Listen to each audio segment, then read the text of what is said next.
God is good, and today guys, I want to talk to you about Elder Scrolls Online. I've always had respect for this game. Sure, it's had its issues over the years, and I'm obviously more of a fan of tab target style combat, and at first glance the limited action bar setup seems constricting, which on that note, once you get used to switching weapons for a totally separate action bar, that issue seems much less constricting.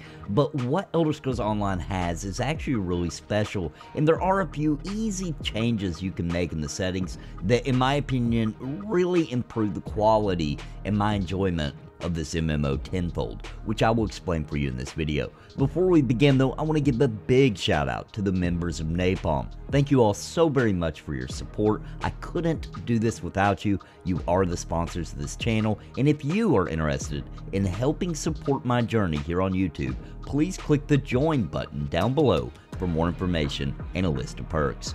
Now, as many of you know, I'm awaiting Pantheon Rise of Fallen, and I, like many of you, hop around various MMOs trying to get my fix while I wait, and I've covered ESO in the past talking about it, but after the recent stream with Co-Carnage of Pantheon showing off the evaluation build, I just got these really strong Morrowind vibes, these Elder Scrolls feelings that I couldn't shake. And by the way, I'm a huge Elder Scrolls nerd. I love the lore, I love the art, I love the series. This feeling just kept growing until I finally couldn't take it, and I re-downloaded and began a new tune in Elder Scrolls Online. I've been playing it quite a lot over the past week, and I'm going to get Winter to join me most likely pretty soon.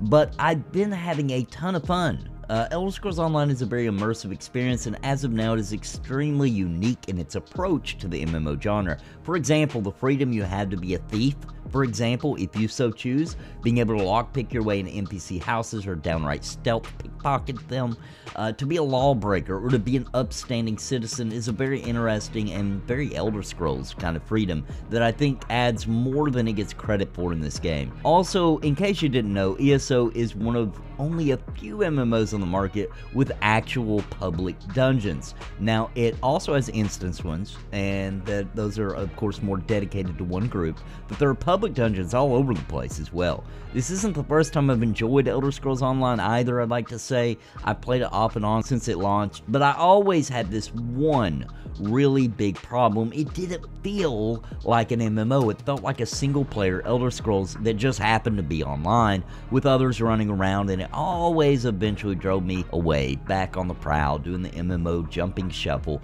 And this is where it really gets interesting, because this time I have realized that it's because I'm playing it that way, not because the game doesn't include many MMO conventions, because it's stock full of them. You see, ESO is so Elder Scrolls that you easily just begin playing it the way you played Morrowind or Oblivion or Skyrim, and it's natural because it is definitely an Elder Scrolls game.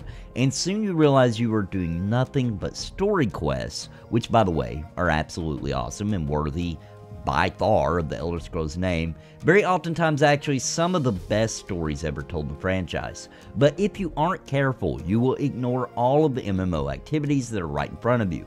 Also, the default setup for the game is for maximum immersion, which I can appreciate, but for me personally, there are some things I need when playing an MMO. A little bit more UI, more information on screen to soak. That is part of the addiction factor for an MMO to me. Real quick, let me actually explain some settings I changed that really made my experience more MMO and so much more enjoyable for me. You go into your settings here, and I've already got a lot of these turned on, but I'm going to show you where they're located because I really think this makes a big difference. So, what you want to do, in my opinion, is you want to go to interface, right?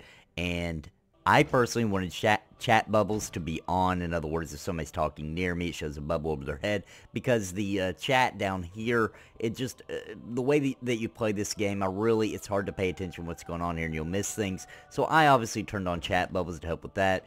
Now, I would like to say that you can also turn off the quest tracker, which makes this game super immersive, which basically means where it doesn't show you where the next objective is. And I play this game sometimes in that way, depending on what kind of mood I'm in. But that really changes the feeling for the game if you do that, if you turn this off right here. Also, if you go down to nameplates, first of all, I like my nameplates to be on, so I can see the names of, it's not showing now because I'm in settings, if it shows the names of other people running around in the game, that just feels like an MMO thing to me, and I really need that. But here's a big one, guys. Right down here, so it does this weird thing in the game, which earlier in the video you'll see when I was fighting bad guys it was doing it, and then I ended up finding it and turning it off, and it's right here. It's called target glow. By default this is on, and it makes it to where there's this big ridiculous glow. Now you can adjust the glow if you want it to, if you need that to kind of show what you're targeted on. You can adjust it to not be so extreme, because honestly it's so crazy it's even hard to see what the mobs look like. And there's some really good graphics in this game, in my opinion, so I feel like it really took away from it. So, I can tell what I'm targeted on. I don't need you to show me this big glowing thing, right? So, I like to turn this completely off right here, and that is under nameplates in your settings, right? You got to scroll way down, okay? And then when you get down here, look for that target glow and turn that bad boy off, okay? In my opinion. Now, I still like my interactables to glow, right? So I know that when I kill a mob, it's still going to glow. I'll know that it's got things to collect on it, or I know it's an interactable thing in the environment. I still like that, and it's a yellow glow, and I leave that one on, but of course that's there as well, and you can adjust the intensity of these things as well. Now, I want to see my damage, right? I want to see how much damage I'm doing. I want to watch my power grow, all that kind of thing. Now, by default, it doesn't even tell you that kind of stuff, right? And it's kind of annoying. And to me, I need something. I need some kind of tactile kind of response from the game. So if you go to combat here, you can turn it on, okay? And I just turn it all on. I want to see my outgoing damage. I want to see my dots. I want to see my healing. I want to see my hots. I want to see everything, right? So I've got it all on now. I don't have pets, so I left that off. But if you do play a class that has pets, you might want to turn that on too. I don't know. It's up to you. But I also want to see how much damage I take. I want to see how much I got healed. I need that. That's part of the MMO experience to me. And by making these small changes, in my opinion, it just made the world of difference, right? Being able to see the NPC names, including mobs. As you can see here, blue names are actual players you can see here running around. This is just things that I really, once I turned and changed these settings a little bit, it made the world of difference to me personally. Point being, guys, that there is a lot to love about Elder Scrolls Online. The art alone is just so gorgeous to me, and reading the lore in the game and learning about the Elder Scrolls universe and the freedom of being able to go to all these lands I've visited before in older games in higher detail and with so much interactable things happening in this world, it's a very enjoyable experience and something I wanted to share with all of you. I will probably toss out a few videos in the future about Elder Scrolls Online, especially once I get to Cyrodiil, which, by the way, is their open world PvP where 3 factions go to war for keeps and castles with sieges happening all the time, much like Dark Age of Camelot did with their RBR, and I could go do it now actually at the level I'm at, but I'd rather wait until I get some more utility and abilities and that kind of thing.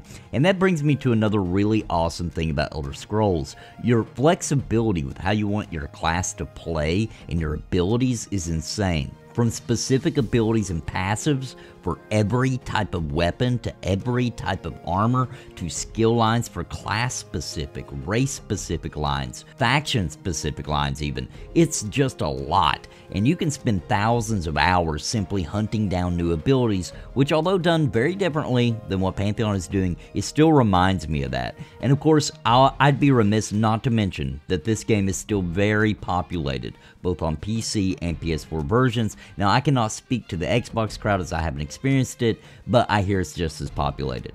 Of course, as you can tell, I'm playing on PC, which really, in my opinion, is the ultimate experience, guys. The consoles are fine, but you can really crank up the PC version to look fantastic, in my opinion. Anyway, guys, Elder Scrolls Online is very immersive, very enjoyable experience, and there's more to take away from this game than the surface. From massive PvE storylines and group gameplay to massive PvP experiences as well. Elder Scrolls Online deserves credit for really just making a beautiful world that you can enjoy without a sub if you choose, and the game is often for sale. And that brings me to my final point. Their subscription service is very non-intrusive. It gives you access to a ridiculous amount of new areas and stories and places, as well as some monthly points to buy things from their cash shop. And the cash shop, by the way, isn't too bad. It has some mounts, some housing items, literally nothing you actually need. The most intrusive thing I can find on the cash shop is the XP potions, but honestly, play the game, you're going to get some of these anyway at no cost. and with the monthly allowance, I'll call it, I've gotten my mount, I've gotten some things without having to spend any actual cash on the shop.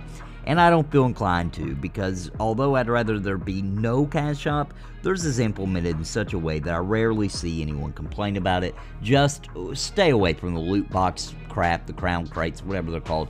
Oh boy, just stay away. They're useless. Roll your eyes and move along, like most of the community does. I hope you enjoyed the video today. Let me know what you think in the comments down below, and don't forget to throw me a like. These things help my channel grow, and of course, if you haven't already, please consider subscribing for more content. We're trying to make it to 10,000 subscribers. And one last time, I'd like to give a big shout out to the members of Napalm. Thank you all so very much from the bottom of my heart. You keep this channel alive, and I thank you. If you would like to become a member and help support this channel, please click the join button down below for more information and a list of perks. And until next time, guys, God bless and happy gaming. Please listen to what I say. I've been making videos all day. It's a video buffet, you can even hit replay. But please just subscribe. I can't even describe being part of my tribe. I'll even offer you a prize, but just please just subscribe and hit the bell notification too.